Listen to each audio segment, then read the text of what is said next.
Hello dear students, and once again a very warm welcome to all of you in my online lecture series of the 12th English, the Maharashtra Board syllabus. Today in this video we are going to discuss the fourth topic from the writing skill syllabus of the 12th English textbook, and the name of the topic is Statement of Purpose.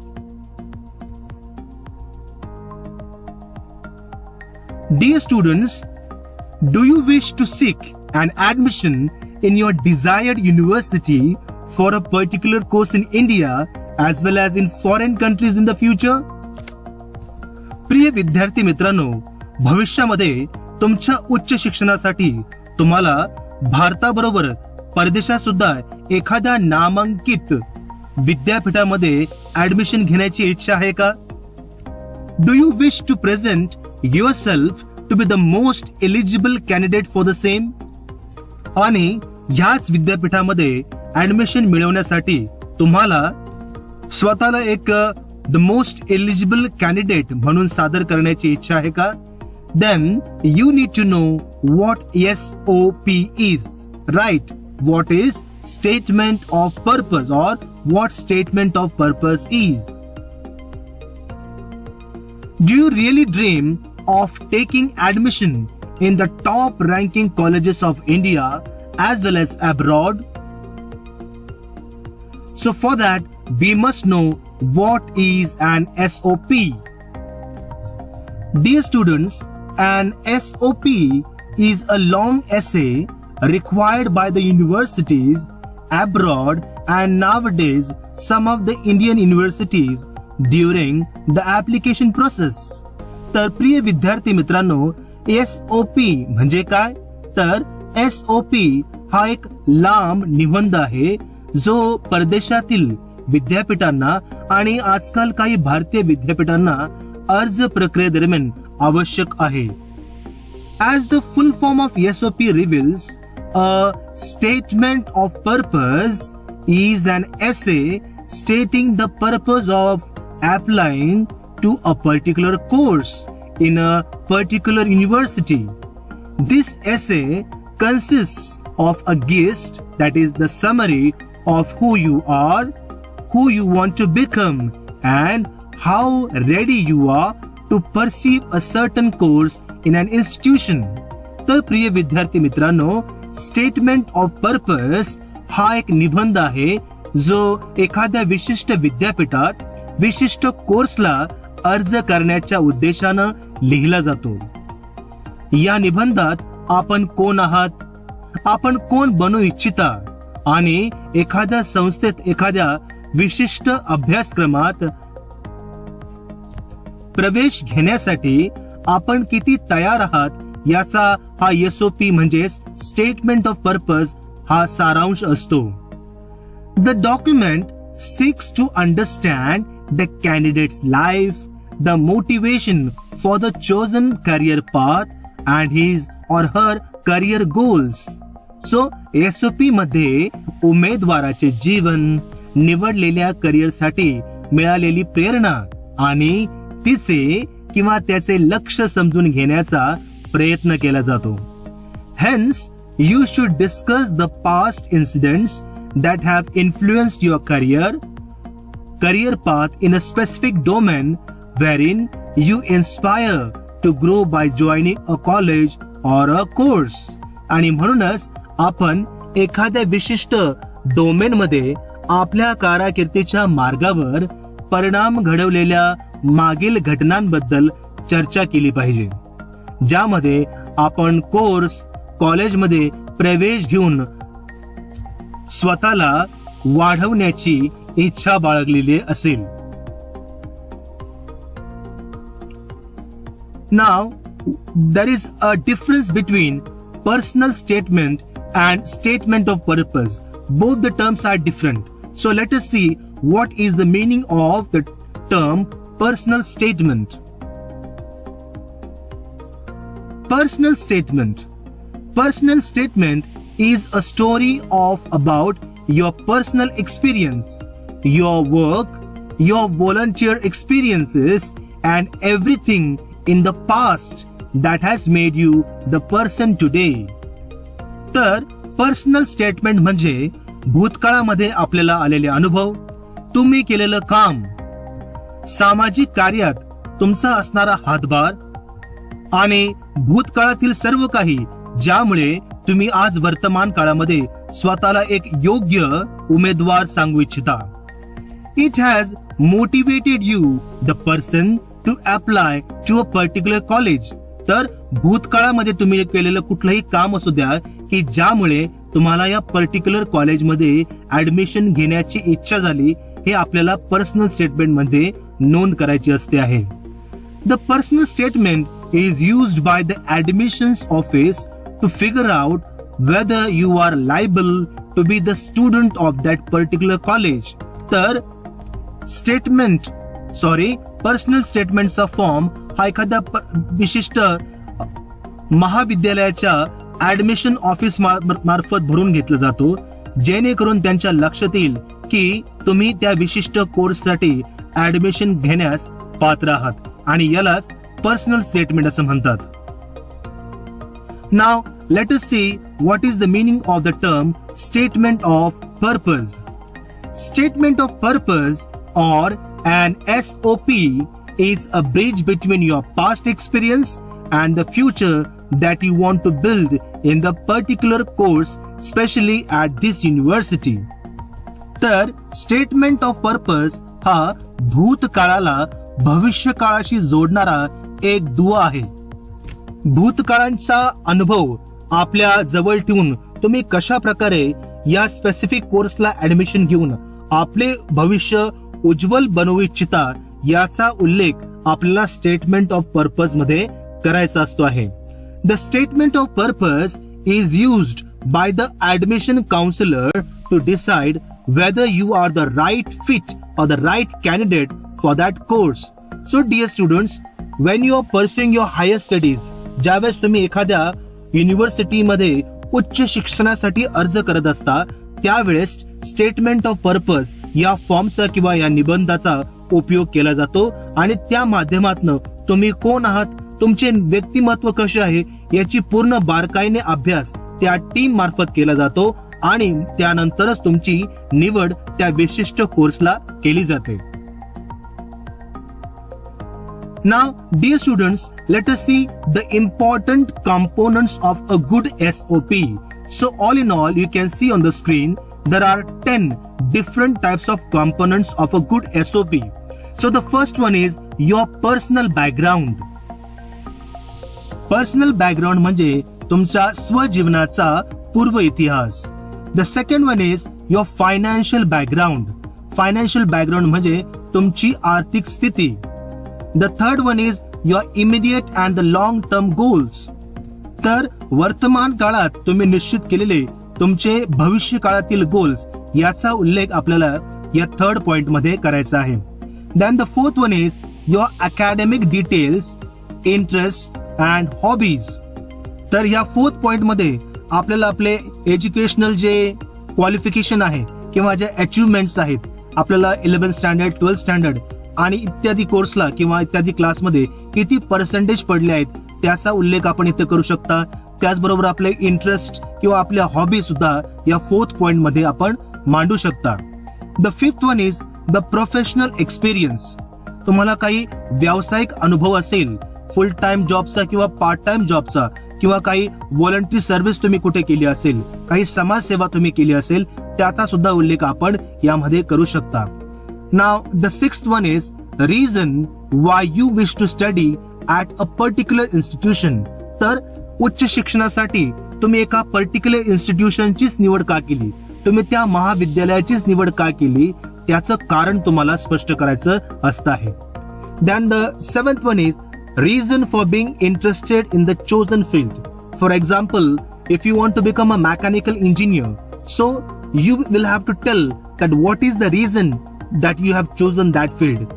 For example, if you are going to take admission to the course that is MBA, so why do you want to become Master of Business Administration, etc. and etc. तर थोडक्यात काय, तुम्ही त्या विशिष्ट कोर्सला admission घेऊ का इच्छिता त्याचं कारण तुम्हाला याच्यामध्ये स्पष्ट करायचं असतं आहे. Then the eighth is extra curricular activities. तर शैक्षणिक गुणवत्तेबरोबर तुमच्या एक्स्ट्रा करिक्युलर ऍक्टिव्हिटीज मध्ये तुम्ही काही नेत्रदीपक कामगिरी केली असेल, उदाहरणार्थ तुम्ही स्पोर्ट्समध्ये हुशार असाल किंवा तुम्ही तुमच्या हॉबीज मध्ये हुशार असाल, त्याचा सुद्धा उल्लेख तुम्ही याच्यामध्ये केला पाहिजे. A good components of good SOP. The ninth one is published works if any. For example, जर का तुम्ही MSc ला ऍडमिशन घेतलं असेल, मास्टर ऑफ सायन्स, तर तुम्ही एखादं थेसिस तयार केलं असेल, एखादा रिसर्च पेपर तयार केलं असेल, तर त्याचा सुद्धा उल्लेख तुम्ही करू शकता की तुम्ही कशावरती रिसर्च केला होता आणि तो रिसर्च पेपर तुम्ही तुमच्या जे हेड ऑफ द डिपार्टमेंट आहे त्यांना तुम्ही सबमिट केला होता का, त्यांचं सजेशन तुमच्या प्रती काय होतं, त्यांची रिॲक्शन काय होती, त्यांनी तुम्हाला काही सजेशन दिले असतील, त्याचा सुद्धा तुम्ही याच्यामध्ये उल्लेख करू शकता. The 10th point is paper submitted if any. आताच मी सांगितल्याप्रमाणे तर तुम्ही काही रिसर्च केलं असेल, काही थिसिस तयार केले असतील, काही स्वमनाने एखादी गोष्ट इन्व्हेंट केली असेल, एखाद्या गोष्टीवरती आर्टिकल लिहिलं असेल, तर त्या गोष्टी तुम्ही सबमिट केल्या असतील, त्याचा सुद्धा उल्लेख तुम्ही या SOP मध्ये करू शकता. So all in all dear students, these are the 10 important points that can make your SOP impressive. Now top 5 things your university expects in your SOP. तर तुम्ही ज्या युनिव्हर्सिटीमध्ये ऍडमिशन घेऊ इच्छिता, आपल्या भारतामध्ये अनेक नामांकित युनिव्हर्सिटीज आहेत आणि अब्रॉड मध्ये सुद्धा, तर ज्या युनिव्हर्सिटीमध्ये तुम्ही ऍडमिशन घेऊ इच्छिता, तर त्या युनिव्हर्सिटी ज्यावेळेस तुम्ही फॉर्म सबमिट कराल आणि फॉर्म बरोबर ज्यावेळेस तुम्ही आपला SOP सादर कराल, तर त्यावेळेस त्या SOP मध्ये कुठल्या गोष्टी अपेक्षित असतात त्या खालील प्रमाणे आहेत बघा. The first one is keep your language positive. आपली SOP लिहिण्याची जी भाषा आहे ती नेहमी सकारात्मक ठेवा. त्याच्यामध्ये ऑप्टिमिझम दिसलं पाहिजे, म्हणजे सकारात्मकपणा वाटला पाहिजे, आशावाद वाटला पाहिजे. निराशावाद किंवा तुमचा असणारा हेल्पलेसनेस, म्हणजे तुम्ही किती निराश आहात, तुम्ही किती निगेटिव्ह ऍटिट्यूडचे आहात, याचा उल्लेख तुम्ही अजिबात करायचा नसतो आहे. So keep your language positive, precise means clear and free from grammatical errors. तर आपण जे काही लिहिणार असाल ते ग्रॅमॅटिकल एरर्सने भरलेलं नसावं. It should be mistake free. Use active voice. This is very important. Now the second one, highlight unique qualities that demonstrate your interest and your goals. So dear students, SOP म्हणजे थोडक्यात तुमचा स्वतःचा जीवनाचा प्रतिबिंब, तुमचा आरसा असतो आहे. आणि म्हणूनच SOP लिहिताना तुम्ही किती उत्तम व्यक्तिमत्व आहात याचा उल्लेख वारंवार आपण त्यामध्ये करायचा असणार आहे. The third is mention how your talented, interest और experience will contribute to the institution. So when you are writing SOP, tell to the institution, tell to the university, try to tell them that whatever qualities you are having, whatever hobbies you are having, how that hobbies or qualities are going to help the university, that particular institution, for the development of that particular institution. आपण ज्या institution मध्ये, ज्या university मध्ये admission घेणार असाल, तर त्या युनिव्हर्सिटीला, त्या इन्स्टिट्यूशनला पटवून द्या की कशा प्रकारे तुमच्यामध्ये असणारे हे जे गुण आहेत, ते गुण त्या युनिव्हर्सिटीच्या प्रगतीसाठी मदतगार ठरणार आहेत. Now, the fourth one, talk about your motivation to pursue a particular course at the university. तर आपण SOP मध्ये आपण या युनिव्हर्सिटीमध्ये किंवा त्या विशिष्ट कॉलेजमध्ये, ती विशिष्ट इन्स्टिट्यूशन मध्ये ऍडमिशन का घेऊ इच्छिता, त्यामागचं कारण काय आहे, त्यामागचं मोटिवेशन काय आहे, त्याचा उल्लेख करावा. Fifth one is use examples to validate your pointers. So whatever you are saying, तुम्ही जे काही लिहित असाल ते स्पष्ट करण्यासाठी, ते व्यवस्थित प्रूफ करण्यासाठी तुम्ही एक्झाम्पलचा वापर याच्यामध्ये करू शकता. So this are the top 5 things your university expects in your SOP.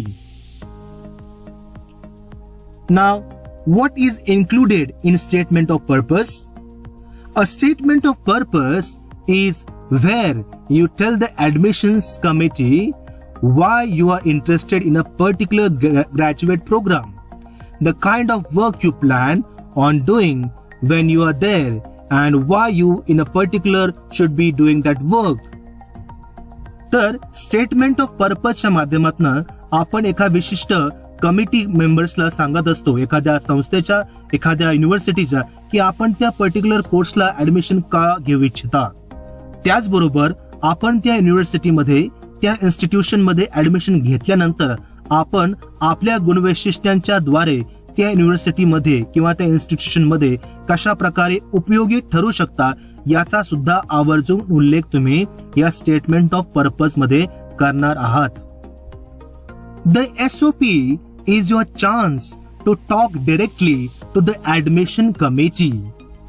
So dear students, by writing a proper and an impressive SOP, you get a chance to directly talk to the admission committee and you can tell them very openly, freely your career goals, your hobbies, your intelligence abilities, and by that you can have a close talk with the admission committee to make yourself stand out from among a multitude of similar qualified candidates. So dear students, you are not the only one who is going to take admission in that particular college, in that particular institution.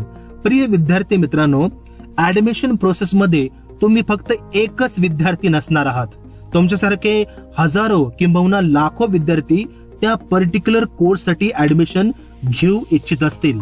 मात्र तुमच्या या statement of purpose मुळे कदाचित त्या हजारोंमध्ये, कदाचित त्या लाखोंमध्ये तुम्हीच एक विशिष्ट गुणवत्ता असणारे विद्यार्थी ठरू शकता. आणि म्हणूनच समजून घ्या की या स्टेटमेंट ऑफ पर्पज हा व्यवस्थित लिहिण्याचा किती फायदा तुम्हाला भविष्यामध्ये होऊ शकतो.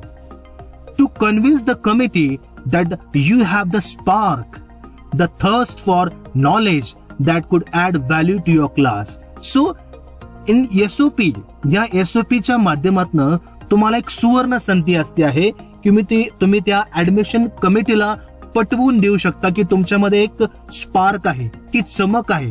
त्याचबरोबर ज्ञान प्राप्तीचे थर्स्ट आहे, थर्स्ट म्हणजे तहान आहे, की ज्यामुळे त्या ऍडमिशन कमिटीला वाटेल की आपण ज्या मुलाला, ज्या कॅन्डिडेटला ऍडमिशन देतो आहे तो खरंच गुणवान आहे आणि उत्तमातील उत्तम आहे. Okay.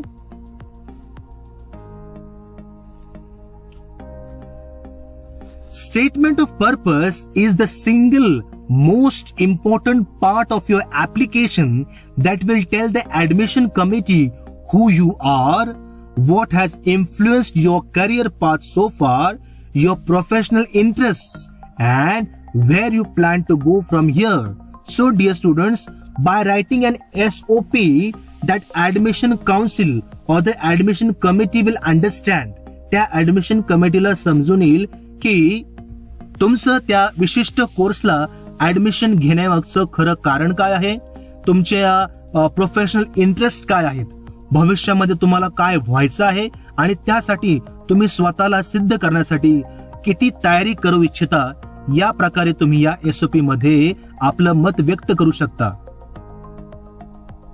Now how long should be a statement of purpose और how long should a statement of purpose be. तर स्टेटमेंट ऑफ पर्पज हा किती लांब किंवा किती मोठा असावा याला काही मर्यादा आहेत का, बघूया. Statement of purpose should be 1 or 2 pages long. 1 ते 2 पानामध्ये आपण स्टेटमेंट ऑफ पर्पज लिहू शकता. Ideally wrapped in 400 to 500 words. तर आता हा टॉपिक 12वीच्या आपल्या इंग्लिशच्या सिलेबस मध्ये आला आहे आणि त्या पुस्तकामध्ये त्यांनी 400 ते 500 शब्दांचाच उल्लेख केला आहे. However, the length of this document may vary, may change as per the university specific requirements. तर प्रत्यक्षात मात्र भविष्यामध्ये ज्यावेळेस तुम्ही स्टेटमेंट ऑफ पर्पज लिहित असाल त्यावेळेस ज्या युनिव्हर्सिटीमध्ये तुम्ही ऍडमिशन घेणार आहात तर त्या युनिव्हर्सिटीची त्या SOP साठी लिहिण्याची काही मर्यादा असेल, 100 शब्दांची, 200 शब्दांची, 400, 500, 600 किंवा 1000 शब्दांची, depends upon the university's requirement. Some universities have a fixed length and the pattern of SOP is required, which is fixed to 500 words only. तर काही युनिव्हर्सिटीची अपेक्षा ही 500 शब्दांमध्ये मुलांनी आपला स्वतःचा एसओपी लिहावा अशी असते. Even 200 word in some cases also. तर काही युनिव्हर्सिटीज मध्ये फक्त अवघ्या 200 शब्दांमध्ये तुम्ही एसओपी लिहावा अशी त्यांची अपेक्षा असते. Most of the universities accept generic length which is 800 to 1000 words, which may go beyond 1000 but not exceeding 1200 words in some cases. तर मोस्ट ऑफ द युनिव्हर्सिटीची अपेक्षा असते की तुमचा एसओपी हा सुसूत्रित असावा, क्लिअर असावा, स्पष्ट असावा आणि त्याची शब्द संख्या जी असावी, ती शब्द मर्यादा जी असावी ती असावी 1000 शब्दांची, किंबहुना 1200 शब्दांच्या वरती आपला एसओपी जायला नको आहे. It is generally easy to write a story of your life explaining the importance of each incident in shaping or moulding your character. प्रिय विद्यार्थी मित्रांनो, तसं पाहता एसओपी म्हणजे आपल्या स्वतःच्या जीवनावरती आपल्याला निबंध लिहायचा असतो आहे. आणि स्वतःच्या जीवनाबद्दल लिहायचं ठरलं तर आपण साधारणतः मला असं वाटतं की आपण भरपूर पानांचा तो निबंध लिहू शकतो. मात्र एसओपी ची खासियत अशी असते की आपल्याला मर्यादित शब्दांमध्ये आणि एकदम प्रोफेशनल लँग्वेज मध्ये आपल्याला हा एसओपी आकर्षक लिहायचा असतो आहे आणि ऍडमिशन कमिटीला आपणच तो होतकरू कॅन्डिडेट आहोत हे वाटलं पाहिजे, अशा प्रकारचा तो एसओपी आपला अपेक्षित असतो आहे. However, when it comes to defining your SOP within the communicated word limit by some universities, the challenge is to portray your best within the limited words. So dear students, SOP लिहिताना ही खरी अडचण आहे की मर्यादित शब्दसंख्येमध्ये, उदाहरणार्थ 500 शब्दांमध्येच आपल्याला आपल्या आयुष्यभरामध्ये past tense अधिक फ्युचर टेन्स या दोघांची सांगड घालायची असते की भूतकाळामध्ये आपण कुठल्या प्रकारच्या गोष्टींचा अनुभव घेतला आणि भविष्य काळामध्ये त्या अनुभवांची शिदोरी आपल्या बरोबर ठेवून आपण त्या पर्टिक्युलर कोर्सला ऍडमिशन घेऊन आपलं भविष्यकाळ कशा प्रकारे आपण उज्ज्वल करणार आहात ते आपल्याला थोडक्या शब्दांमध्ये मांडायचं आहे. In such cases, it is better to mention the major achievements from every place you have been to such as a school, college, office, etc. तर थोडक्यात सांगायचं झालं तर आपण आपल्या जीवनामध्ये ज्या महत्वाच्या घटना घडल्या आहेत किंवा काही महत्वाचे अचीवमेंट्स आपले आहेत, ते आपल्या शाळेमधले असू द्या, कॉलेजमधले असू द्या किंवा ऑफिस मधले असू द्या, तर अशा काही महत्वाच्या घटनाक्रमांचाच उल्लेख आपण स्टेटमेंट ऑफ पर्पज मध्ये करायचा असतो आहे, जेणेकरून आपला स्टेटमेंट ऑफ पर्पज हा मर्यादित शब्दांमध्येच संपेल. Now let us see the format of SOPs. तर या 6 पॉइंट्स मध्ये मी एसओपीचा जो फॉर्मॅट आहे तो एक्सप्लेन करण्याचा प्रयत्न केला आहे. Dear students, statement of purpose should be written in around 500 words, tentatively in 5 to 6 paragraphs. The first point in this is begin with your introduction. Talk about your personal background, your mental makeup and your aim in life. तर आपल्या पहिल्या paragraph मध्ये आपण स्वतःचं introduction यामध्ये देणार आहोत. त्याचबरोबर आपल्या स्वतःबद्दल थोडक्यात माहिती आपण देणार आहात. त्याचबरोबर आपली या कोर्सला ऍडमिशन घेण्यासाठी किती मानसिक तयारी झाली आहे आणि त्यासाठी आपला जो गोल आहे भविष्यातला तो काय आहे तो सुद्धा आपण ह्या पहिल्या पॅराग्राफ मध्ये व्यक्त करणार आहात. The second paragraph should speak about why you wish to join this specific programme, this specific course, your areas of interest. तर सेकंड पॅराग्राफ मध्ये आपण ह्या विशिष्ट कोर्सलाच का ऍडमिशन घेऊ इच्छिता आणि त्याबरोबर या कोर्सला ऍडमिशन घेतल्यानंतर आपल्या एरियाज ऑफ इंटरेस्ट काय आहेत.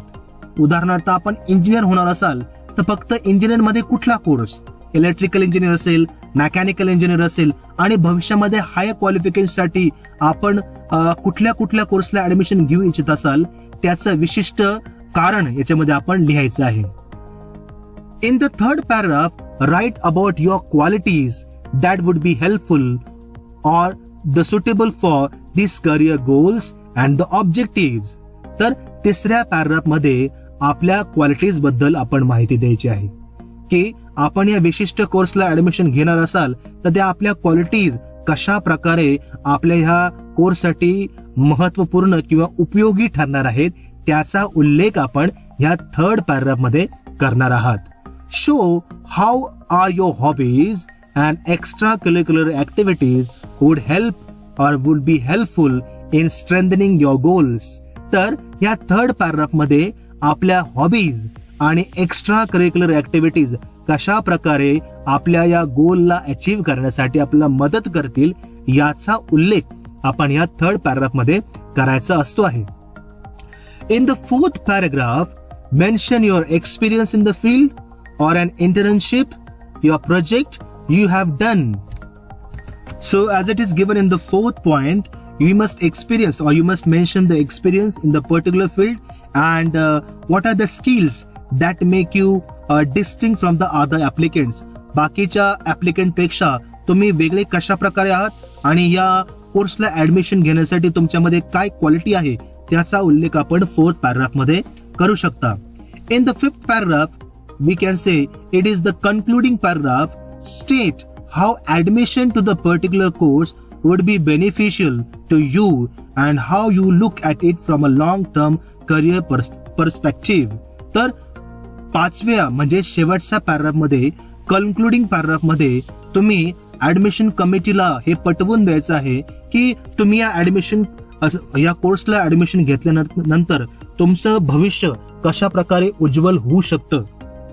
त्याचबरोबर या कोर्सला ऍडमिशन घेणं हे तुमच्यासाठी तुमच्या करिअरसाठी किती महत्वाचं आहे हे सुद्धा तुम्ही त्या ऍडमिशन काउन्सिलला पटवून द्यायचं आहे.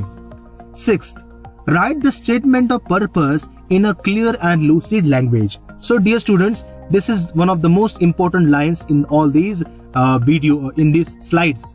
So write the statement of purpose in a clear and lucid language. आपला जो स्टेटमेंट ऑफ पर्पज आहे हा कॉम्प्लिकेटेड नसावा किंवा अति डिफिकल्ट लँग्वेजने भरलेला नसावा. So let it be simple lucid आणि वाचकांना तो चटकन लक्षात येईल असा आपला स्टेटमेंट ऑफ पर्पज असावा. Do not make spelling mistakes or construction mistakes. You should be convincing. तर तुम्ही समोरच्या व्यक्तीला समोरच्या ऍडमिशन काउन्सिलला पटवून देणारा एसओपी लिहिणं अपेक्षित आहे. Show determination in your career.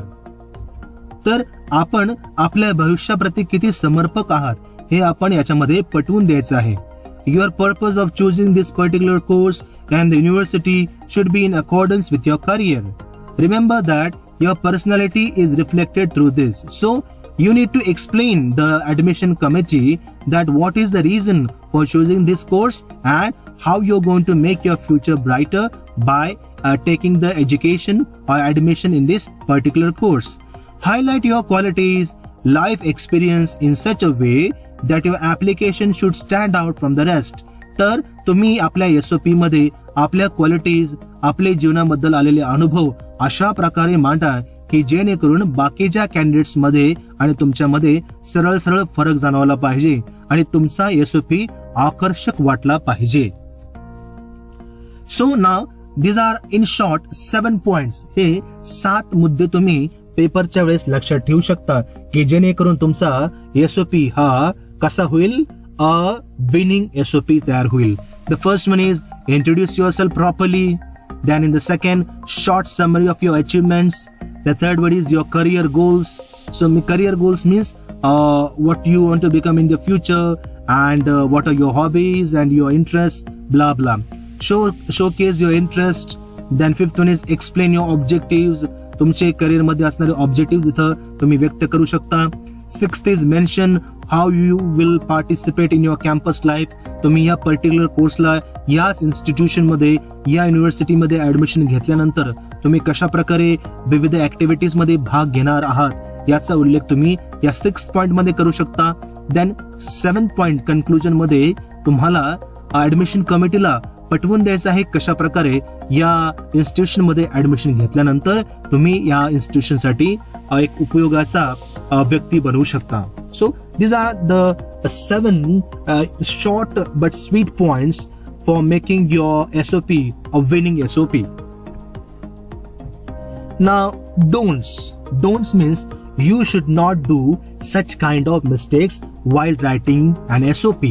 The first one is don't use jokes, humor or try to be funny. तर SOP लिहिताना तुम्ही तो सिरियसली लिहिणं अपेक्षित आहे.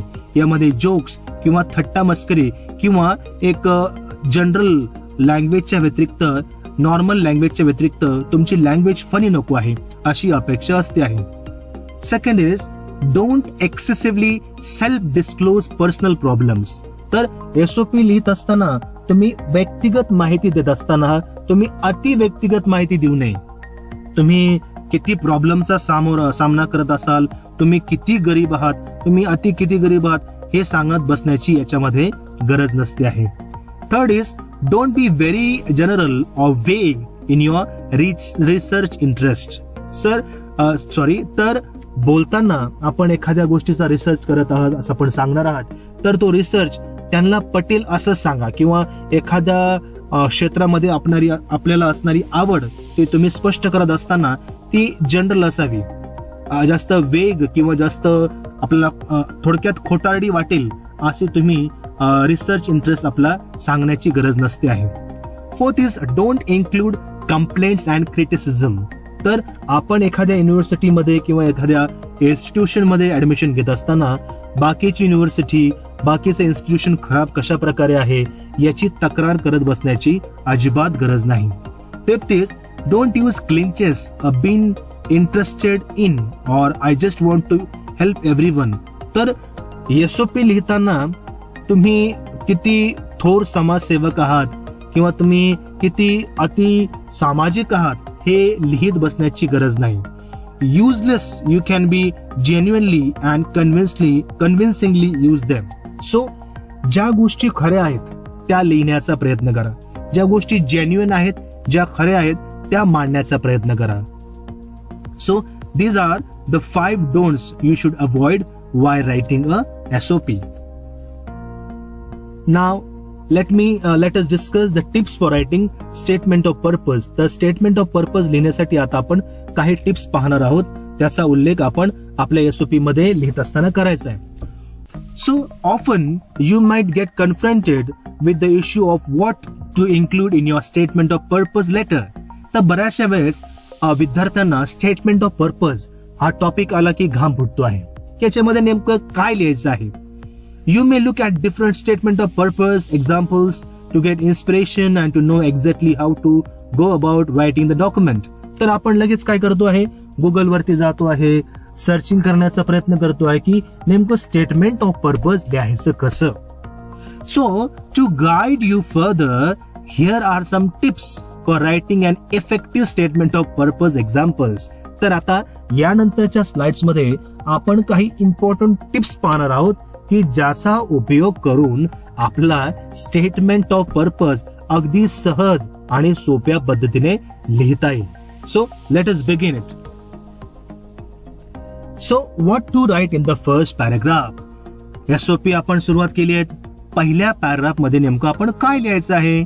First paragraph all about you. तर पहिल्या पॅराग्राफ मध्ये स्वतःबद्दल आपण माहिती द्यायची आहे. ती कशी बघा. Start by introducing yourself with a short background. Then state your current career objectives or goals. तर पहिल्याच पॅराग्राफ मध्ये आपण स्वतःची माहिती थोडक्यात द्यायची आहे. आपल्या भविष्याबद्दल, आपल्या भविष्यातील जे गोल्स आहेत त्यांचा उल्लेख आपण ह्या फर्स्ट पॅराग्राफ मध्ये करायचा आहे. सोपं आहे की नाही. Okay, now make sure that this introduction relates to the programme you are aspiring for. तर आपला स्वतःचा इंट्रोडक्शन देत असताना, आपल्या स्वतःची माहिती देत असताना आपण ती माहिती किंवा आपल्या ज्या हॉबीज आहेत त्या अशा प्रकारे मांडायच्या आहेत की आपण ज्या कोर्सला ऍडमिशन घेणार आहात त्या कोर्सला ऍडमिशन घेण्याचं कारण किंवा त्या कोर्सला आपल्या हॉबीज मॅचअप झाल्या पाहिजेत. उदाहरणार्थ आपल्याला कम्प्युटर सायन्स करायचं आहे आणि माझी हॉबी काय आहे, कम्प्युटर चालवायची नाही, तर माझी हॉबी आहे फॉर एक्झाम्पल हार्मोनियम वाजवण्याची. तर हॉबीज अशा प्रकारे आपण मांडणार आहात की त्या आपल्या भविष्यातल्या पर्टिक्युलर कोर्सला मॅचअप होतात.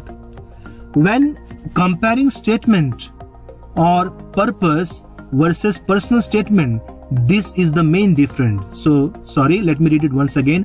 When comparing, compare करणे म्हणजे तुलना करणे.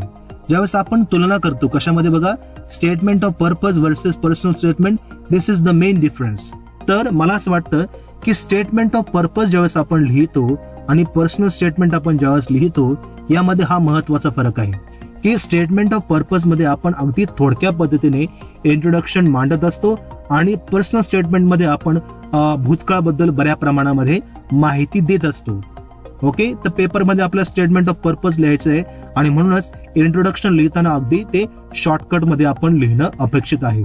For instance, you don't talk about how much good और how much you love animals when you plan to apply for a medical school. तर भविष्यामध्ये जर का तुम्ही मेडिकल कॉलेजला ऍडमिशन घेऊ इच्छित असाल आणि तुमची हॉबी आहे की तुम्हाला प्राणी फार आवडतात, ते ही हॉबी आणि आपलं करिअर गोल हे खूप मिसमॅच होतात आणि म्हणूनच अशा प्रकारची लँग्वेज आपण स्टेटमेंट ऑफ पर्पज मध्ये लिहिता कामा नये. All the information content in the introduction should have something to do with the specific aspects of the program you are applying for. तर लक्षात ठेवा, फर्स्ट पॅराग्राफ मध्ये आपण ज्या काही गोष्टी आपल्या स्वतःबद्दल मांडणार असाल त्याचं कनेक्शन आपल्या करिअर बरोबर असलं पाहिजे, जेणेकरून पहिल्याच पॅराग्राफ मध्ये तुमचे इम्प्रेशन चांगलं पडणार आहे की हाच तो कॅन्डिडेट आहे जो एका विशिष्ट कोर्ससाठी त्या विशिष्ट इन्स्टिट्यूशन साठी योग्य आहे. This means that you have to do thorough research on the program.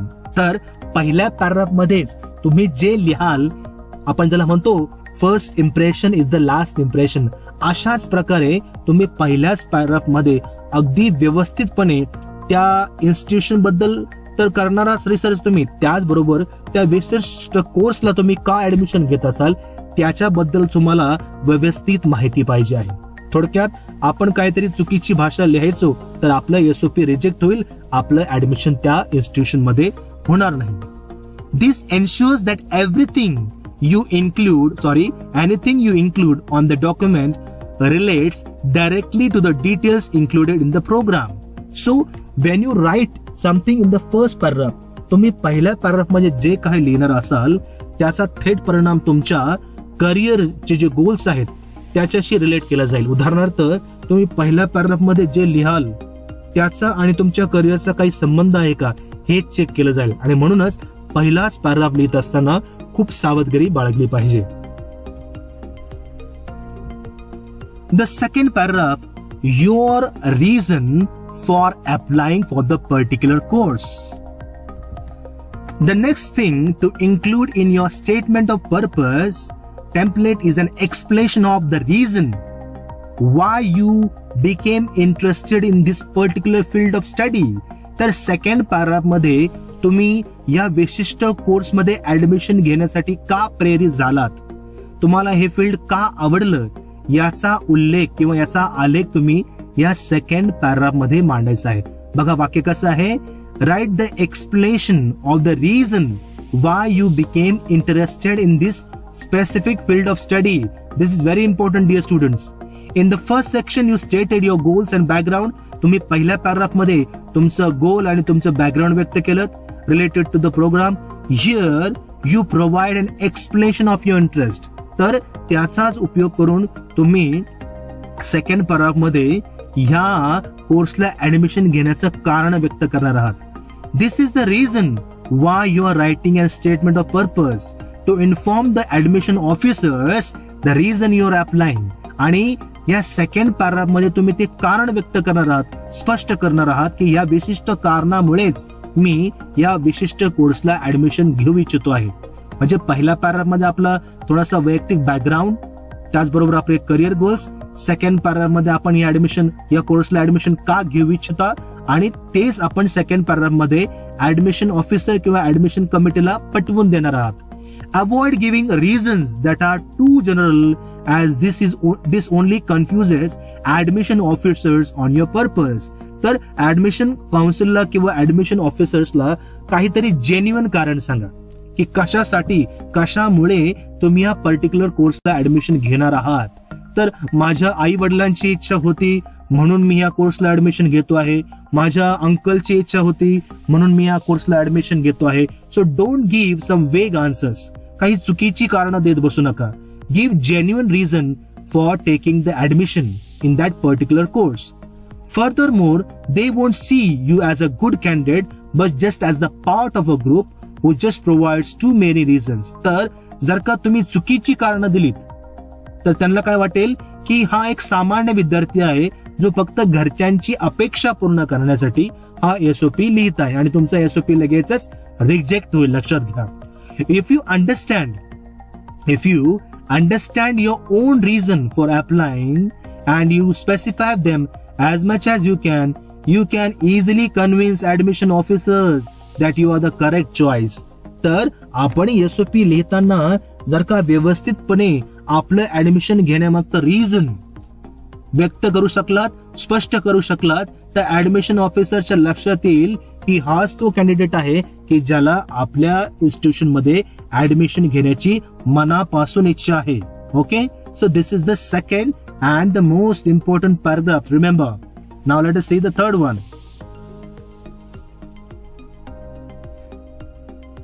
The third paragraph, why you are the best candidate. Third paragraph मध्ये आपण लिहायचं आहे I am the best, मीच का योग्य, the best candidate का आहे. In the third section you can write about your personal qualities that will stand in your favor for pursuing the said course. तर या तिसऱ्या पॅराग्राफ मध्ये आपण काय करणार आहात, स्वतःच्या वैयक्तिक गुणांबद्दल आपण लिहू शकता की ज्यामुळे संबंधित कोर्ससाठी निवड होण्याची दृष्टीने आपल्याला जास्त शक्यता तयार होते. Also write your hobbies and extracurricular activities here and mention how they will support your goal. तर ह्या थर्ड पॅराग्राफ मध्ये आपण आपले छंद आणि अभ्यासा व्यतिरिक्त तुम्ही भाग घेतलेले उपक्रम, तुमच्या इतर कला गुणांविषयी लिहा आणि ते सर्व तुम्हाला ध्येय प्राप्त करण्याच्या प्रवासात कशी मदत करू शकतात त्याचा आवर्जून उल्लेख ह्या थर्ड पॅराग्राफ मध्ये आपण करायचा आहे. लक्षात घ्या. तर तुम्ही बेस्ट का आहात, त्याचबरोबर तुमच्या हॉबीज काय आहेत आणि त्याचबरोबर त्या हॉबीज तुमच्या करिअरसाठी कशा प्रकारे उपयुक्त ठरणार आहेत त्याचा उल्लेख आवर्जून ह्या थर्ड पॅराग्राफ मध्ये आपण करायचा आहे. Okay, now let us see the fourth paragraph. Now the fourth paragraph, why you are the best candidate. Third paragraph मध्ये आपण लिहिलं की आय एम द बेस्ट, मात्र फोर्थ पॅराग्राफ मध्ये आहे की why you are the best, तुम्ही बेस्ट का आहात. So you can describe in the fourth paragraph any other experience you have had which helped you decide on the field of study or have helped you in preparing for the graduate studies. तर ह्या fourth पॅराग्राफ मध्ये आपल्याला हा course घेण्यासाठी कुठल्या गोष्टी कारणीभूत होत्या आणि कुठले अनुभव कारणीभूत होते याचा उल्लेख आपण करू शकता. This could be an internship or a project that you did. You can also mention some facts that make you distinct from other applicants. So आपण केलेल्या काही इंटर्नशिप कोर्स असू द्या, काही प्रोजेक्ट असू द्या, याचा उल्लेख आपण याच्यामध्ये आवर्जून करू इच्छिता आणि की ज्यामुळे आपल्याला हा कोर्स घेण्याची प्रेरणा मिळाली. म्हणजेच तुम्ही केलेली एखादी इंटर्नशिप असू द्या, एखादा प्रोजेक्ट असू द्या इत्यादी, तसेच इतर अर्जदारांच्या तुलनेत तुमचे वेगळेपण कोणत्या गोष्टींमधून सिद्ध होते ते आवर्जून आपण याच्यामध्ये लिहिलं पाहिजे. तो the link between the course you want to perceive and your career choice should be clear. तर आपण आपल्या करिअर चॉईस आणि आपला जो कोर्स आहे याची मॅचिंग किंवा याचं समतोल आपण या एसओपी मध्ये मांडलं पाहिजे की मला जे आवडतं तेच मी करतो आहे हे आपण पटवून देता आपल्याला आलं पाहिजे. But be as concise as possible in expounding on this topic, as the letter is not the right forum to narrate long stories. तर आपण एसओपी लिहिताना ह्या गोष्टी अगदी थोडक्यात मांडणार आहात की आपलं करिअर चॉईस का होत आहे, काय होतं आणि कशा प्रकारे आपण ह्या करिअरकडे वळलात. तर थोडक्यात परंतु एकदम सोप्या भाषेमध्ये आपण या फोर्थ पॅराग्राफ मध्ये ही गोष्ट मांडायची आहे. Now, last but not the least is the closing paragraph.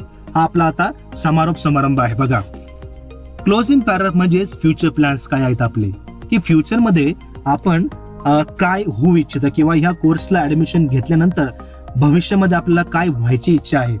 Late us read it. In the final section of the letter, take time to concisely explain your long term objectives career wise. तर शेवटच्या परिच्छेदामध्ये किंवा पॅराग्राफमध्ये आपल्या दीर्घकालीन career बद्दल तुमचा दृष्टिकोन काय आहे ते लिहिणं आवश्यक आहे. Be very specific and clear when you're writing about this topic.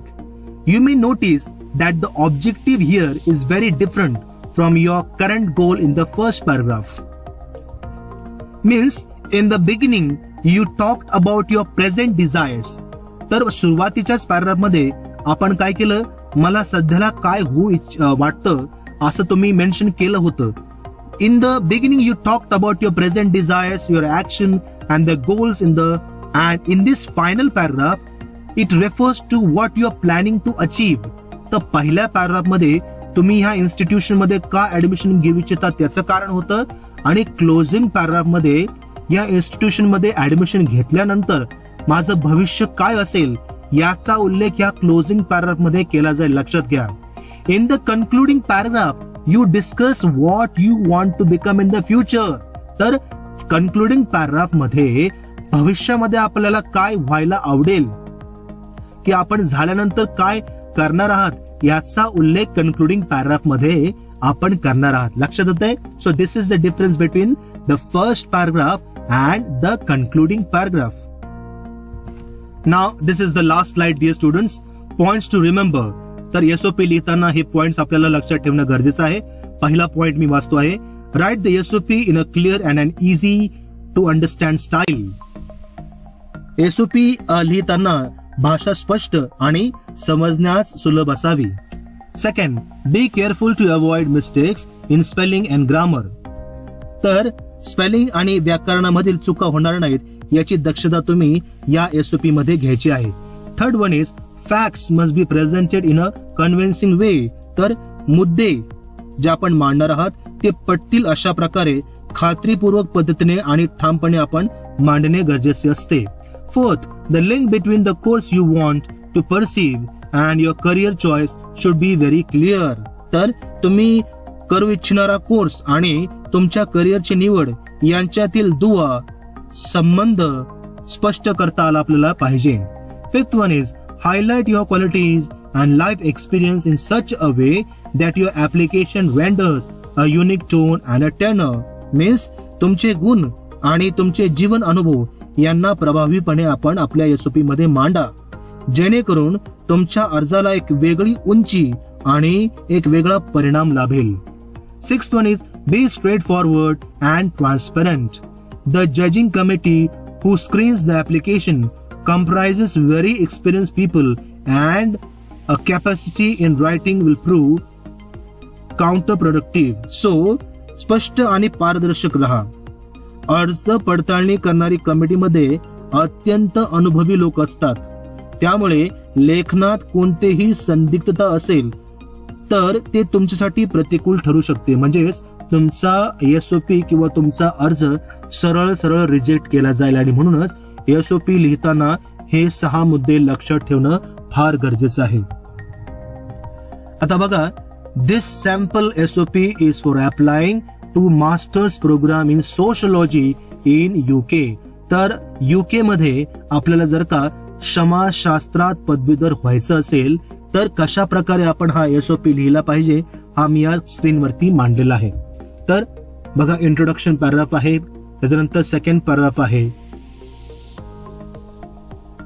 Third paragraph, कशा प्रकारे तुम्ही या कोर्सला ऍडमिशन घेतल्यानंतर त्या संस्थेमध्ये मदतगार उपयोग होऊ शकाल किंवा कशा प्रकारे तुम्ही तुमच्या क्वालिटीज त्या संस्थेमध्ये दाखवू शकता याचा उल्लेख आहे. हा क्लोजिंग पॅराग्राफ आहे की कशा प्रकारे तुम्ही मास्टर ऑफ सोशलॉजी मध्ये ऍडमिशन घेतल्यानंतर तुमचं करिअर तुम्ही कशा प्रकारे घडवू शकता याचा सुद्धा उल्लेख याच्यामध्ये आहे. Now one more example, SOP sample for MBA. MBA means master of business administration. या कोर्सला तुम्हाला ऍडमिशन घ्यायचं असेल तर भविष्यामध्ये तुम्ही असा प्रकारचा एसओपी लिहू शकता.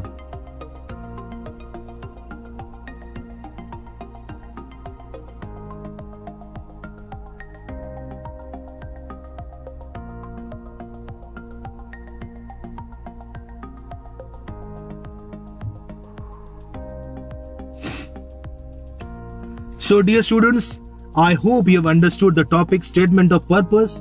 Do subscribe my YouTube channel, that is My English Teacher, and please keep on watching my YouTube videos of 11th and 12th English, the Maharashtra board syllabus. Thank you.